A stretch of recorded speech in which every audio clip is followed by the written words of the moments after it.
Man addabaka, siapa yang mengajarkan adab kepada engkau? Dikatakan orang kepada Sayyidina Isa alaihi salatu wassalam. Qal, Nabi Isa menjawab, addabani ahadun walakin ra'aitu ma addabani ahadun. Tidak ada yang mengajari aku tentang adab. Kata Nabi Isa, walakin akan tetapi ra'aitu, aku melihat orang-orang jahil dengan kejahilannya. Dia orang-orang bodoh dengan kebodohannya, orang-orang jahil dengan kejahilannya. Kemudian dia melakukan perangai yang jahil, perangai yang tidak ia ketahui tapi itu melanggar, fajtanabtuhu. Kemudian aku menjauhkan perangai yang ia kerjakan itu. Ambo menengok orang bodoh melakukan perangai pekerjaan yang mestinya itu tak boleh ia lakukan, tapi karena kebodohannya ia lakukan, maka aku menjauhi. Jadi Nabi Isa ini belajar adab bukan daripada orang alim, tapi belajar adab daripada orang bodoh. Tengok orang bodoh, oh bodoh rupanya. Dia tinggalkan Nabi Isa, begitu dia. Jadi ada orang belajar adab kepada orang alim, ada belajar adab kepada orang bodoh. Yang masalahnya itu orang bodoh tapi belaga alim, itu yang banyak hari ini. Ya doktor, tapi bodoh, belaga alim. Apa kata dia terakhir ini, kata doktor itu, memalukan alma maternya itu. Kata dia, karena penyebab orang jauh dari sunnah itulah makanya banyak selisih pendapat, kata dia. Ini kan bodoh amat orangnya kan. Itu kata dia, justru karena orang meninggalkan sunnah maka banyak terjadi perselisihan pendapat. Ini bingung nih ustaz nih. Doktor pula itu. Memalukan alma mater. Hadis banyak. Itulah yang menyebabkan khilafiyah. Bukan orang jauh daripada sunnah. Ini orang ini nak mengerti usul fikih atau nak mengaji hadis ini. Tengok hadis tentang apa umpamanya. Hadis tentang salat ketika sebelum Jumat. Ketika khatib sudah naik mimbar. Satu hadis menganjurkan salat. Satu hadis mengatakan jangan salat tapi duduklah karena mendengarkan khutbah lebih afdal daripada salat. Ini sudah ada khilafiyah. Dari zaman sahabat sudah ada khilafiyah. Nah ini ustaz ni, wah astagfirullahaladzim. Kadang hamba menengoknya ceramah, matanya mendekor la ilaha illallah. Iku orang ko parah tu. Memang nak mengaji, harus duduk ke pesantren dia balik itu, ustaz itu dulu. Harus duduk dia di pesantren balik. Kata dia, karena orang jauh dari sunnah, orang meninggalkan sunnah, maka banyak terjadi selisih-selisih pendapat khilafiyah. La ilaha illallah. Hadis tu banyak engkau. Itu baru satu hadis, baru satu masalah. Belum lagi masalah tentang Nabi berbekam saja, berapa banyak riwayat hadis. Satu hadis mengatakan Nabi berbekam di siang Ramadan dan Nabi tetap melanjutkan puasanya. Satu hadis mengatakan man yahtajama wa huwa sha'im fa batalat saumahu. Siapa yang dia berbekam dan dia sedang dalam keadaan puasa, maka berbukalah dan batal puasanya. Hadis berbeda. Dari Nabi sudah berbeda hadisnya. Bukan orang jauh daripada sunnah kemudian itu penyebabnya berbeda. Inilah malu alma maternya dia kalau macam itu. Ini nampak semakin berbicara, saya tengok dokter ini semakin nampak kualitas isinya. Memalukan jadinya. Memalukan sekali. Karena orang-orang jauh daripada sunnah itulah maka terjadinya selisih-selisih pendapat. La ilaha illallah. Tentang kunut saja ada hadis Nabi kunut subuh tak pernah meninggalkan kunut subuh. Riwayat Sayyidina Anas bin Malik. Ada Nabi yang kunut subuh cuma nazilah saja. Ini sudah khilafiyah nih ulama dalam masalah ini. Jadi la ilaha illallah. Nampaknya lebih mantap pula santri-santri kelas 1 dibandingkan doktor tadi itu lagi. Santri kita kelas 1 di pesantren udah mahir dia, dah faham dia. Oh itu pendapat mazhab itu, oh itu pendapat mazhab itu. Jadi itulah keluar ungkapan ikhtilafu ummati rahmatun. Selisih pendapat di umatku rahmat. Umatnya itu siapa? Ulama. Umat itu siapa? Mujtahid. Umat itu termasuk para sahabat Nabi sallallahu alaihi wasallam. Dari zaman sahabat saja sudah banyak khilaf. Menurut Abu Bakar seperti ini, menurut Sayyidina Umar seperti ini, menurutnya Abdullah bin Abbas seperti ini, menurutnya Sayyidina Abdullah bin Mas'ud begini. Sudah ada. Apakah para sahabat menjauhi sunnah?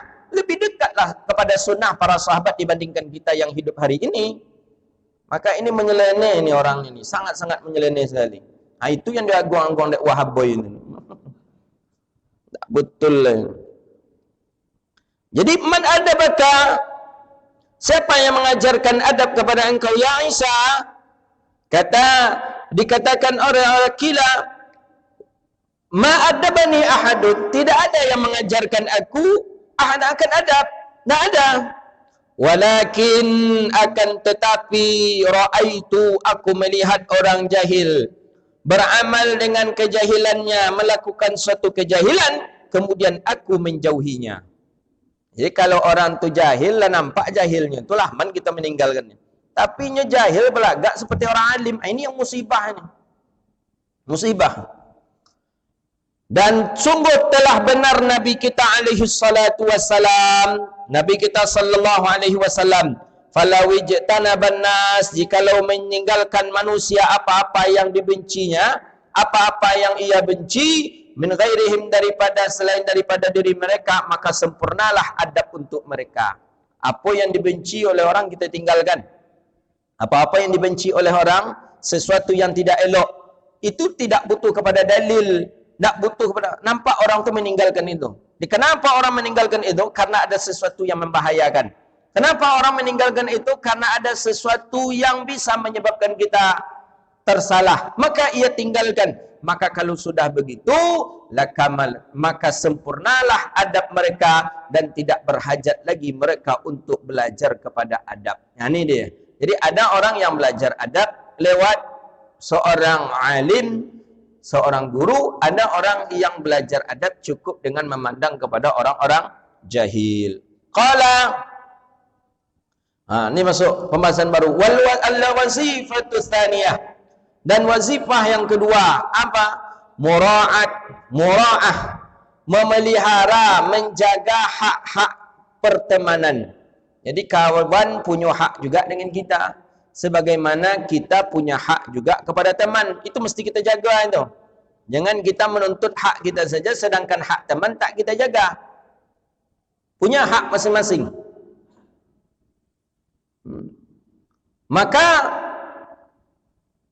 manakala sudah terjadi inaqadat, manakala sudah berlaku syirkah, syirkah ini perkongsian, pertemanan kita, dan sudah akrab, intazamat, sudah tersusun, sudah akrab, bainaka wa bainana, di antara kita dan di antara teman kita pertemanan, lah dokek gitu, betul-betul dah dekat kita dengan teman kita tadi, fa'alaika huquq, maka hendaklah engkau memenuhi hak-hak yujibuha, yang diwajibkan kepada saudaramu ketika kita berteman.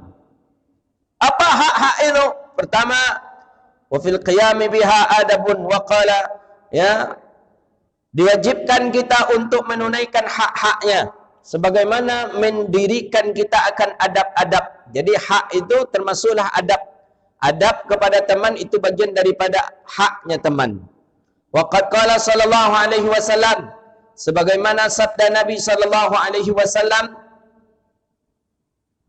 perumpamaan ikhwan, perumpamaan dua orang yang bersaudara, itu perumpamaan yadaini, dua tangan. Taghsilu ihdahuma, saling membasuh salah satu keduanya dengan yang lain.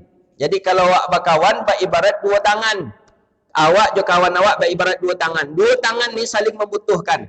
Ketika berwuduk, iko membasuh, digosok. Siapa yang menggosok? Pasti tangan kiri. Tak bisa tangan kanan menggosok tangan kanan. Bisa? Cuba, siapa yang bisa?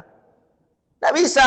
Ketika tangan kanan kita basuh, yang menggosok adalah, ketika tangan kiri yang kita basuh, yang menggosok adalah tangan kanan. Ini saling membutuhkan kedua tangan ini. Tidak bisa dia ego, kecek tangan kanan, ada lebih mulia daripada angku kiri. Apa tu? Adan kau acuk basalam jauh lama, dan kecek tangan kanan.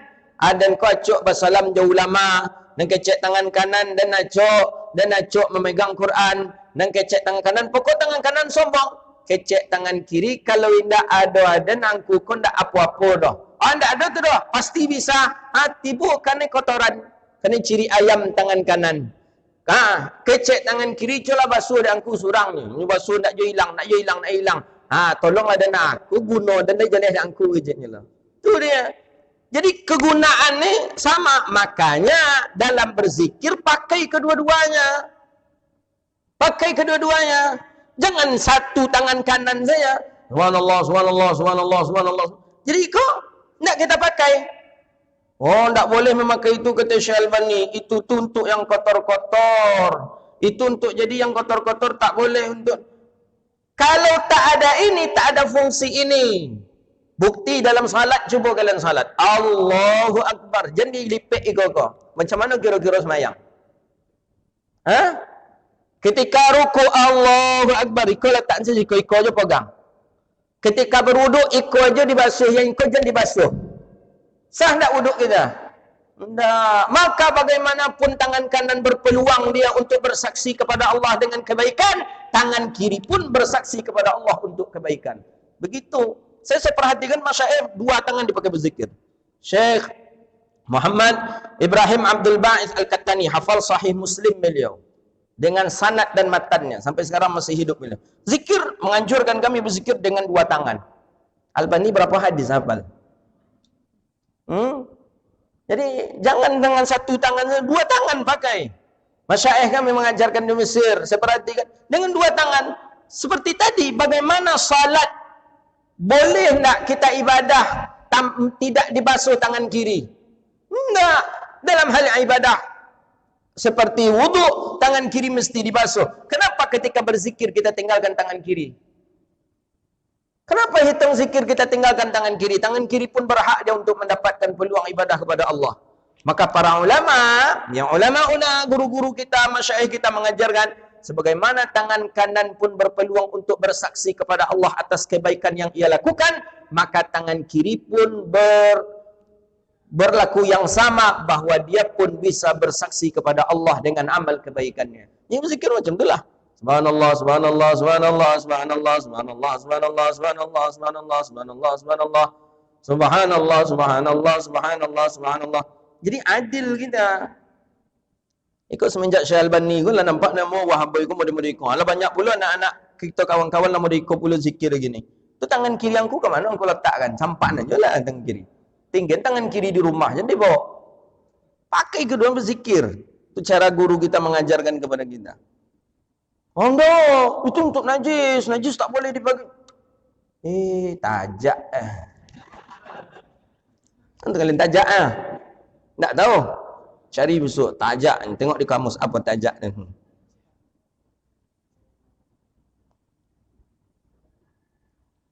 Itulah kadang payah pula nak main juga. Tak boleh najis apa katanya. Cuba dalam wuduk, jangan basuh tangan kiri. Sah nak wuduk? Dalam salat, jangan lipik tangan kiri. Sah tak? Allahu Akbar. Mari tuan juha. Jangan basuh tangan kiri. Jangan basuh dengan kaki kiri. Sah tak? Jadi bukan berarti yang kiri itu sesuatu yang menjijikkan, sesuatu yang kotor. Tak. Tangan kiri pun berpeluang untuk memperoleh pahala. Di ayat itu kan tak disebutkan. Ada dalam Yasin itu. Dalam Yasin itu semua dikunci. Apa dikunci? Apa dalam Yasin? Al-yawma nakhtimu ala afwahihim wa tukallimuna aydihim wa tashhadu arjuluhum bima kanu. Ada disebutkan kaki kiri, kaki kanan, tangan kiri, tangan kanan, telinga kiri, telinga kanan, mata kiri, mata kanan ada. Enggak kan? Itu jelas. Seluruhnya nanti akan bersaksi kepada Allah Rabbun Jalla Jalaluh. Mana yang suka ambil, mana yang tak suka campan. Nak masuk ustaz kononnya kami mengikut Albani. Kenapa ikutlah Albani? Mau menyampaikan. Masalul yada ini seumpama dua tangan yang saling mencuci keduanya, yang saling membersihkan. Maka kata Imam Nawawi Al-Bantani rahimahullah, tidak dibuat perumpamaan kepada kaki. Tidak dibuat perumpamaan kepada kaki dan tangan.